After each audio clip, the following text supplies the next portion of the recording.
ఆంధ్రప్రదేశ్లో గణతంత్ర వేడుకలు ఘనంగా జరిగాయి. గవర్నర్ అబ్దుల్ నజీర్ జాతీయ జెండా ఆవిష్కరించారు. సీఎం చంద్రబాబు, పవన్, లోకేష్ సహా మంత్రులు వేడుకలకు హాజరయ్యారు. అమరావతిలో ఫస్ట్ టైం జరిగిన గణతంత్ర వేడుకలకు అమరావతి రైతులు ప్రత్యేక ఆహ్వానితులుగా తరలివచ్చారు.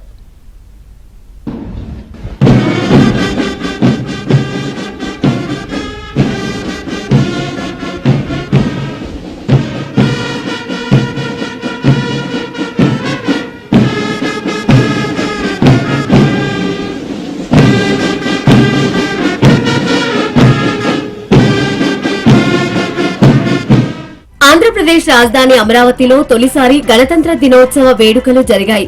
జాతీయ పతాకాన్ని రాష్ట్ర గవర్నర్ జస్టిస్ అబ్దుల్ నజీర్ ఆవిష్కరించారు. CM Chandrababu, deputy CM Pawan Kalyan, మంత్రులు లోకేష్ తదితరులు హాజరయ్యారు.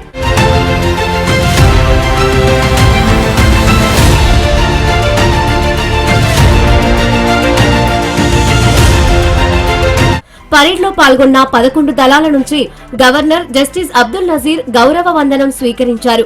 తొలిసారి రాజధాని అమరావతిలో జాతీయ జెండా ఎగురవేస్తున్నామని గవర్నర్ జస్టిస్ అబ్దుల్ నజీర్ అన్నారు.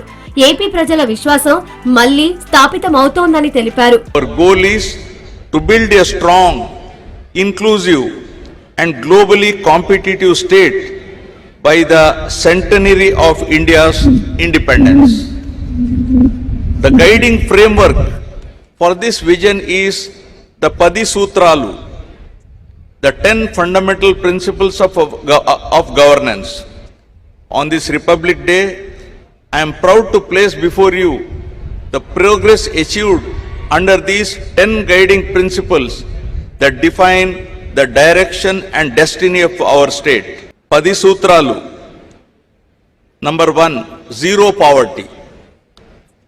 The Super 6 implementation lies at the heart of my government's efforts to deliver dignity, pride, security and happiness to every individual and empowerment to every family in Andhra Pradesh. Rayapudi సమీపంలోని 22 ఎకరాల విస్తీర్ణంలో గణతంత్ర దినోత్సవ వేడుకలు నిర్వహించారు. రాష్ట్ర ప్రగతిని చాటేలా 22 శకటాలను ప్రదర్శించారు. గణతంత్ర వేడుకలను చూసేందుకు రాజధాని ప్రాంత రైతులు, విద్యార్థులు పెద్ద ఎత్తున హాజరయ్యారు.